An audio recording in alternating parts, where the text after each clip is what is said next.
سلامونه ملګرو، زه یم دیدار یوسفزي او د صحت په حواله په دې نننۍ ویډیو کې به زه خبرې کوم ستاسو سره د هیپاټایټس سی یا د تور زیړي په حواله چې د دې د خپرېدو ذریعې څه دي، د دې علامات څه دي او علاج یې څنګه ممکن دی. د ټول نه مخکې به زه دا مهمه خبره وکړم چې د هیپاټایټس سی ویکسین نشته، څنګه چې د نورو وایرسو ویکسین شته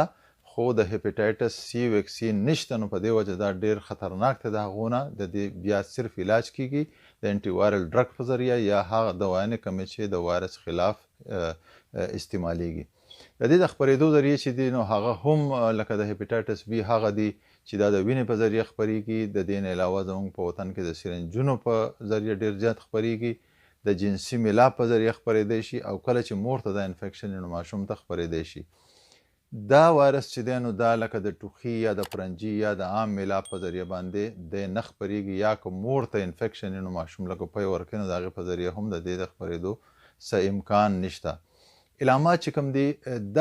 دا وایرس چې کوم دی نو دی لکه هم دا بل په شانتي اکیوټ یا د لږ میادي او کرونیک یا د اوږدې میاد پورې تلی شي. په لږ میاد کې بیا دا چې لکه کله د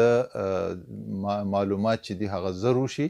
او د شپږو میاشتو نه مخکې د عام علاج سره ښه شي. خو کله چې د کرونیک سټیج ته یا اوږد میاد طرف ته لاړ شي نو د کلونه اخیستی شي، اکثر ټول عمر او نه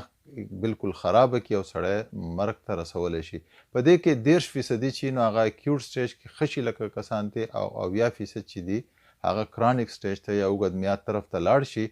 او په دې کې بیا 15% داسې چې لکه هغو ته د اینې نور کمپلیکیشنز یا پیچیدګیانې پیدا شي چې په هغې کې ما مخکې ویلي وو لکه سیروسي د اینۍ وچه شي، شرینک شي.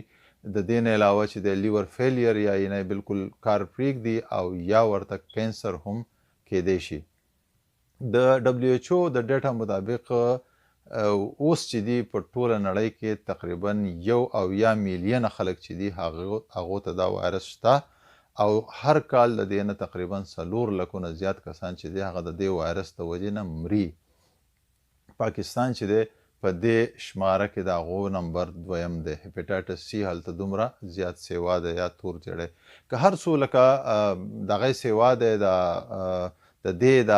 مورټیلیټي ریټ یا د مرګ ریشو د دې نه سیوا ده، خو بیا هم که په داسې سټیج کې د دې تشخیص وشي چې لکه اینۍ ډېره نه خرابه کړي نو په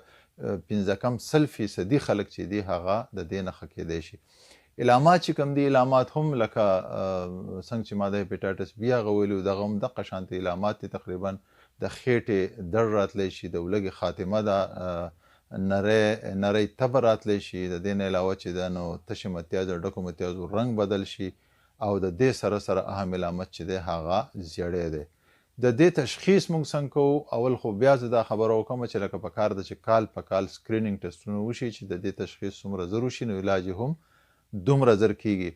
د دې لکه د هغې په شان د دې تشخیص هم دی. موږ LFTs ګورو، لکه لیور فنکشن ټیسټ ګورو، موږ د لیور انزایم چې کوم دی د انزایم هغه موږ ګورو. په عام ټیسټ کې کله چې دا پته ولګي چې په دې کې څه مسله ده نو بیا د سکرینینګ ټیسټ کیږي. د سکرینینګ نه پس بیا د دې PCR لکه د هیپاټایټس بي هم هغه کیږي دغه PCR. د دې نه علاوه چې دی نو موږ الټراساونډ د خېټې الټراساونډ په دې کې ډېر ضروري دی چې لکه دا وګوري چې دا لیور یا دا اینه چې ده دا په کم سټیج ته رسېدلی او څومره یې خرابه کړې ده. د دې نه پس سي ټي سکین هم کولی شي، د هغه هم د ټول ابډامن یا د ټول خېټې سي ټي سکین کوي او بیا بایاپسي ته هم اخلي. بایاپسي دې ته وایي چې یو خاص نیډلې یا یو داسې ستنې هغه ووهي دا په دغه کې دننه کې ریب کیج کې یا په دې سینه کې د دې دغه په منځ کې زموږ دا ریبس چې کوم دي د دې چجو په منځ کې وردننه کړي او د هغې نه معمولي غوندې غوښه واخلي او هغه بیا ټیسټ کړي نو هغې سره هم د دې معلومات کیږي. نو دا لکه د تشخیص ذریعې دي. کله چې بیا علاج نو علاج د دې صرف چې دی نو بیا هغه په انټي وایرل ډرګز باندې کیږي. خو څنګه چې ما وویل د دې سټیج او د دې حالت چې څومره وخت نه دا دی اینې ته څومره مسله رسولې ده یا لکه د دې سره پړسوب پیدا شوی دی که نه دی او نور چې کوم علامات نو د هغې مطابق بیا د دې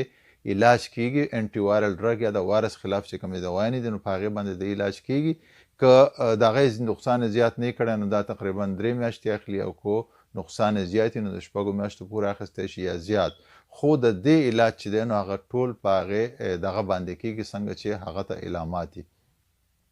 نو د هیپاټایټس سی یا کم تور زیړی چې دی خصوصا زمونږ په وطن کې زمونږ په ټولنه کې لکه دی چې خپریږي نو زیات هم د سیرنجانو په وجه خپریږي نو بیا په کار د چې امبولانس ته دا پته وي چې لکه د سیرنج استعمال زیات نه دی په کار او که په کار هم وي نو چې سیرنج داسې چې ډسپوزیبلی او دوباره استعمال نشي د دې سره سره لکه غوږونو څوري کول او دا نور پوزې څوري کول وغیره د دې کې هم احتیاط وشي او بله خبره چې کوم ځای کې لکه ډینټسټ یا داسې معاینې چې کوم انسټرومنټ دي کوم اکوپمنټس دي یا کوم څیزونه دي سامان دی نو پکار ده چې د هغې هم صحیح سټریلایزیشن کیږي او ټیټوس چې کوم جوړیږي د هغې نه دی ډېر زیات خورېږي لکه ځینې خلک چې نو هغه دلته دا نقشې مخشې جوړوي په دې خپل وجود باندې نو د هغې سره دا ډېر زیات خپرېدی شي دا خبره وه د هیپاټایټس سی یا د تور زیړي په حواله او پر روانو ویډیو کې به زه انشاءالله د یو بلې موضوع سره تاسو سره راځم او زما سره اوسئ د خپل صحت نه آګاه اوسئ د ټولو ملګرو جهان مننه